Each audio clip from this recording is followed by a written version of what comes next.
Fala galera, aqui é o Gabriel e hoje é dia de história completa aqui no canal. Vamos contar os demais crossovers que aconteceram na HQ Marvel e DC. Além do Batman e Deadpool, a HQ apresentou várias outras histórias com os personagens da DC e da Marvel. E algumas muito esperadas, como Arqueiro Verde e Demolidor, assim como Mulher Maravilha e Capitão América. E eu já vou adiantando que teve sim polêmica envolvendo uma dessas histórias. Claro que ia ter polêmica. E pessoal, já vai deixando aquele bate-like, bate-comentário. Fazer esse tipo de vídeo com essa edição dá muito trabalho e esse gesto ajuda demais aqui o canal. Beleza? Esse era o recado que eu queria dar. Bora começar o vídeo.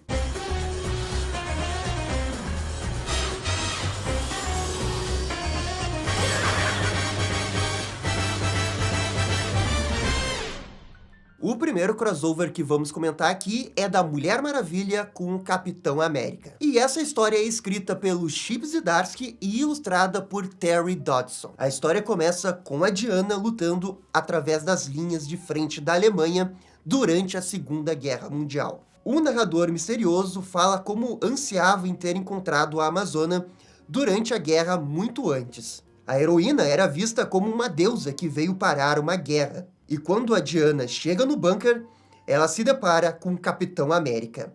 E ele está mantendo Hitler sob a mira de uma arma. E como vocês podem ver, nesse universo, os dois universos coexistem. É diferente ali do crossover do Batman e do Deadpool, que eles criaram toda uma justificativa do porquê que o Deadpool estava em Gotham. Aqui não, o universo existem com tantos heróis da Marvel quanto da DC. O Steve conhece bem a Mulher Maravilha, a guerreira que conquistou as Ilhas Salomão na guerra. A Diana diz que sim é uma guerreira da paz e da justiça. E ela observa que Hitler está se rendendo. O Steve não se importa com isso. Ele quer matar o homem responsável pela morte de milhares de pessoas ao redor do mundo, além de alguns de seus mais próximos amigos. O que deixa entender que o Bucky nesse universo acabou morrendo. Em narração, ele comenta que a primeira vez que os dois se encontraram foi no ponto mais baixo da vida do Steve. As coisas então mudam quando Steve continua a narrar a história e conta que ficou congelado no gelo, como geralmente acontece nas histórias de origem do Capitão América. Mas o que muda aqui é que ele é resgatado muitos anos depois por heróis da DC e da Marvel, como Superman, Homem de Ferro, Thor e até mesmo a Mulher Maravilha. Steve comenta que a Mulher Maravilha permaneceu inalterada ao longo de décadas, sendo um verdadeiro farol para os heróis. E esse é o pedaço da história que eu acho que o Chip Zdarsky manda muito bem, que é juntar esses dois universos e você vê o Superman dentro de um evento muito conhecido da história do Capitão América, que é esse negócio do descongelamento. E o Chip Zdarsky vai repetir isso em alguns eventos da DC e da Marvel. O Capitão se junta aos heróis em muitas aventuras, lutando contra o Galactus ao lado dos Lanternas Verdes e do Quarteto Fantástico. E estando presente quando a Supergirl morreu nos braços do Superman, numa espécie de crise nas infinitas terras. E tá aí uma ideia que seria muito foda eles fazerem numa outra HQ, mas daí 100% focada nisso, sabe? Que é colocar uma crise nas infinitas terras, juntar com uma saga de guerra da Marvel e criar uma história que aqueles grandes eventos acontecem com esses heróis. Isso daqui é uma baita ideia, né? Pena que tá numa HQ de 8 páginas que não dá pra render nada. Mas quem sabe um dia. O Steve lembra das palavras de Diana sobre como todos são um só, e há apenas um universo, e que eles estão presos em uma luta sem fim, mesmo que para alguns termine com a morte. De volta ao passado na Segunda Guerra, Steve sabe que Hitler não merece viver, e a Diana concorda com isso. Mas se o Steve fizer isso, ele será um carrasco. Como esse homem prejudicou metade do mundo, cabe ao próprio mundo decidir o seu destino, e não a um só homem. E aqui vocês já estão vendo qual que é a grande polêmica desse crossover, que é justamente o roteirista levar ao pé da letra a questão da Diana não matar ninguém, preservar a vida, e ela chegar ao ponto de defender Hitler. Ou digamos assim, o direito dele de se defender num tribunal. O Steve sabe que bastaria uma bala, assim como um golpe da espada de Diana, a mesma espada carregada pela autoproclamada Guerreira da Paz. A Diana envolve Steve no laço da verdade, dizendo que conhece seus feitos e que ele parece ser um homem de honra, alguém que, como ela, luta por justiça. Ela pergunta se é isso que ele realmente deseja, e Steve responde imediatamente que sim. Ele quer Hitler morto. Mulher Maravilha então questiona se esse é realmente o caminho da justiça. E para isso, o Steve não responde. A ilustração apenas mostra ele com muita raiva, deixando a entender que ele entende que realmente isso não seria justiça. E agora a HQ vai fazer um salto temporal e adaptar um dos momentos mais importantes e lembrados da história da Mulher Maravilha, que foi quando ela matou o Maxwell Lord logo antes da saga Crise Infinita. Lembrando que a Diana matou o Maxwell Lord nas HQs da DC para livrar o Superman do controle do Maxwell, e ela realmente não teve escolha. E aqui no crossover, a Diana enfrenta mais ou menos o mesmo dilema. Só que a grande diferença é que o Capitão América a convence de não matar o Maxwell Lord. O que é um negócio meio meta, porque os fãs da Mulher Maravilha sempre reclamaram dessa atitude da Diana de matar o Maxwell Lord. Então o Chip Zdarsky está tentando corrigir isso dentro desse universo, utilizando como argumento todo esse passado envolvendo a Segunda Guerra Mundial e a conversa que a Diana teve com Steve e envolvendo Hitler. O Capitão a lembra de que ambos são um símbolo, mesmo que não queiram esse fardo, e precisam sempre encontrar um outro caminho. Os dois formam uma relação de apoio mútuo, e inclusive citam um evento parecido com a saga da Guerra Civil da Marvel, onde a Diana ajudou o Steve. Com o passar dos anos, os dois se tornam quase como uma família, com o Steve convivendo até com a família da Diana, que é o Batman aqui maridão, e a filha deles, que está vestida de Robin. De volta ao passado na guerra, Steve é convencido pela Mulher Maravilha e joga sua arma para o lado, reconhecendo que sim, é o mundo quem merece dar fim a esse monstro. Mas, enquanto ele e Diana organizam a prisão, Hitler pega a arma jogada no chão por Steve e se mata. Mas aí, o que vocês acharam da atitude da Diana? Fora do personagem ou não? A história se encerra num futuro distante, onde Steve, já velho, é mortalmente ferido por um Thanos Darkseid super poderoso. A Mulher Maravilha corre para ajudá-lo. Ele sabe que está morrendo. Mas o que o entristece não é isso, e sim pensar em todos os universos que ele nunca conheceu a Diana. A Mulher Maravilha quer buscar ajuda, mas Steve a interrompe, dizendo que ela já o salvou no momento em que se encontraram muitos anos atrás. Com as suas últimas palavras, Capitão pede a Diana que defenda os universos da ameaça colossal de Thanos Darkseid. E Mulher Maravilha, honrando o desejo final do Capitão América, ergue o seu escudo. E a história termina com ela guiando essa equipe cheia de heróis que parecem fusões de heróis da DC e da Marvel. Agora vamos pro crossover seguinte, que é bem menos polêmico, tá? É um crossover do Crypto com o Jeff, aquele tubarão que ficou muito famoso por causa do jogo Marvel Rivals. Esse crossover é escrito pela Kelly Thompson e ilustrado por Guri Hiro. Aqui temos, basicamente, Crypto e Chefe jogando vôlei no Ártico. Os desenhos são bem fofos e ao longo das páginas temos eles trocando bolas. Eles usam um navio naufragado como a rede para dividir essa quadra gigante. E é uma partida que vale até usar seus poderes. Nenhum dos dois chega a fazer um ponto, porque a Kate Bishop acerta uma flecha na bola com uma mensagem para o chefe voltar para casa. A Supergirl também chama o Crypto para voltar para a Fortaleza. E os dois apenas se cumprimentam e vão embora. E esse crossover, ele é bem fofinho mesmo, mas é bem qualquer coisa também. A sensação que fica é que ele só pegou espaço de uma outra história que poderia ser maior ou mais legal. O próximo crossover é um dos mais aguardados, e envolve o Arqueiro Verde e o Demolidor. E a história é escrita pelo lendário Kevin Smith, que escreveu HQs do Arqueiro Verde, né, muito conhecida a run dele, e os desenhos são de Adam Kubert. Tudo começa em Hell's Kitchen, onde o Arqueiro Verde e o Demolidor estão trabalhando no mesmo caso envolvendo a Liga das Sombras e a Tentáculo. Oliver rastreou a Liga das Sombras até Star City, e depois até Nova York, onde encontra Matt lutando em seu próprio território.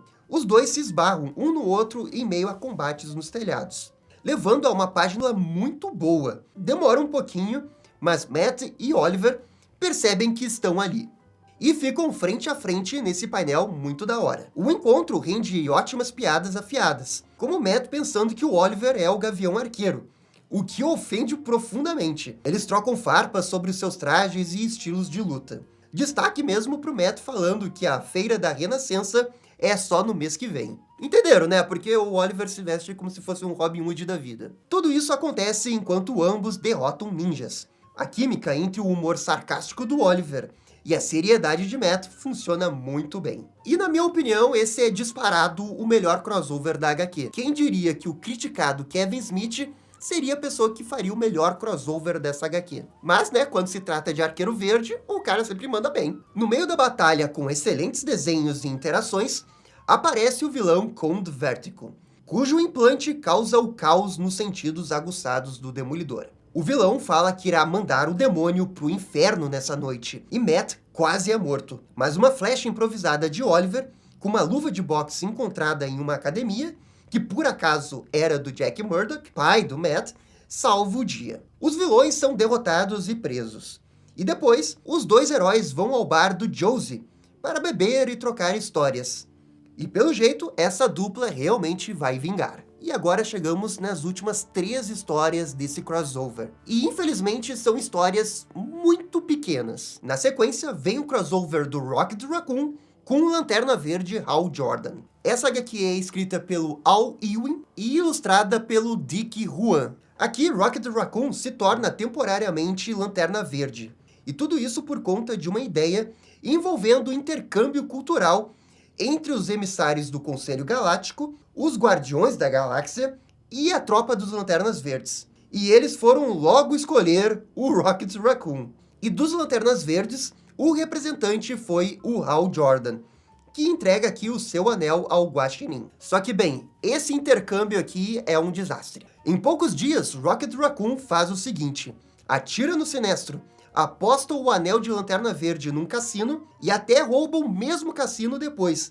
Detalhe, com a ajuda do Arqueiro Verde, que estava ali sob a prerrogativa de roubar dos ricos para entregar aos pobres. No terceiro dia, os Guardiões de Oa ligam dizendo que é melhor eles buscarem o Rocket. O problema é que no lado da Marvel, o Hal Jordan tá fazendo coisa até pior. Vemos que ele pegou a Manopla do Infinito e virou Parallax, matando o Thanos. Ele termina dizendo o lema dos Lanternas Verdes, e aqui termina esse crossover. E pô, tiraram o Hal Jordan pro lixo aqui, né? Coitado, velho. Mas eu confesso que a parte do Rocket Raccoon como Lanterna Verde foi bem engraçada. O problema é esse negócio do Hal Jordan que não tem nada a ver. Os caras gostam do Parallax mesmo, né? Meu Deus. Só que assim, ó, também é uma história muito curta, 2 páginas, é até muito difícil julgar essa história. O crossover seguinte deveria ser o puro hype. É um crossover do Batman Cavaleiro das Trevas com o velho Logan. E mais, é escrita e ilustrada pelo lendário Frank Miller. Convenhamos que é uma ideia muito foda, mas essa história, infelizmente, só tem 2 páginas. Num beco escuro de Gotham, Logan fala pro Batman sair da sua frente, enquanto que o morcego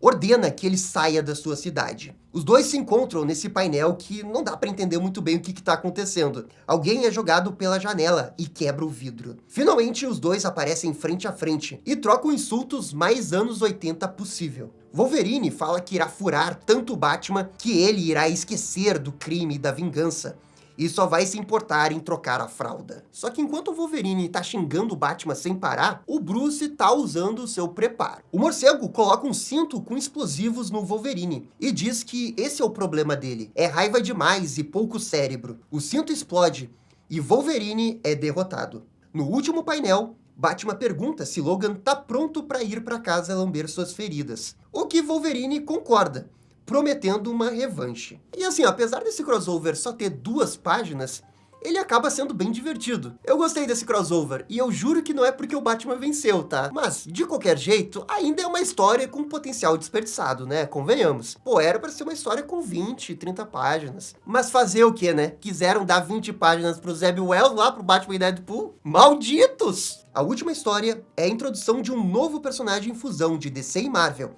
chamado Logo, que é uma fusão, né, do Logan com o Lobo. E essa é uma história escrita pelo Ryan North e ilustrada pelo Ryan Stegman. O crossover começa com o Logo destruindo um robô que parece uma fusão do Amazo com um Ultron. O robô apenas tem tempo de perguntar quem é ele, e o mesmo responde que é Logo, usando expressões que o Logan utiliza e também dizendo que é o último Kanglesiano, o que parece uma fusão da palavra canadense com cisarniano. Ele também é o maioral mutante, o Logo. O dono do bar pede pro Coultron voltar para a cozinha, para que ele possa ser remontado. E o Logo comemora, porque cada vez que destrói esse robô, ganha uma recompensa. Ele sai do bar dizendo que é o melhor no que faz e pega sua moto espacial. Logo ainda destrói o Thanos Sidecóptero, que estava estacionado ali. A última página é o logo dizendo que vai atrás do Super Soldado, um personagem da Era Amálgama, que era uma fusão do Superman com o Capitão América. E aqui termina esse crossover de Marvel e DC. Lembrando que a gente vai ter mais uma edição, só que dessa vez publicado pela DC em novembro. Falando desses crossovers, não tem nenhum que realmente se destaca, sabe? Eu acho que o melhor realmente é do Arqueiro Verde com o Demolidor, principalmente por causa das interações entre os dois personagens. É o único crossover que você sente que realmente tem um esforço ali pra juntar os dois. Eu também gosto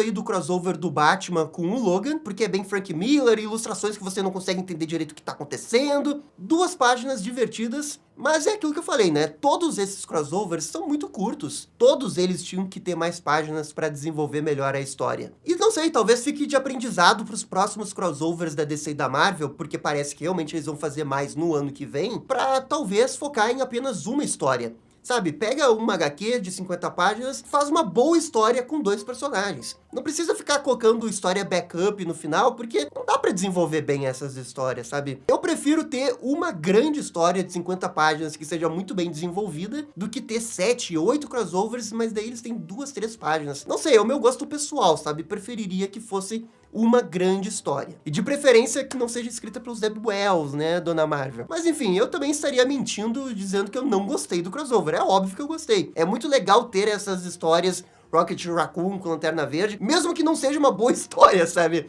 Mas acaba sendo divertido. Mas mesmo assim, pro futuro, eu acho que seria mais legal uma única história. E vocês perceberam, né, que não teve história do Homem-Aranha e não teve história do Superman. Esse é mais um indício que no ano que vem a gente vai ter um outro crossover. Super-Homem com Homem-Aranha. Agora resta esperar, porque é muito legal viver nessa época que os crossovers vão continuar saindo todo ano. Isso é muito legal. Mas galera, essa daqui também é só a minha opinião, tá?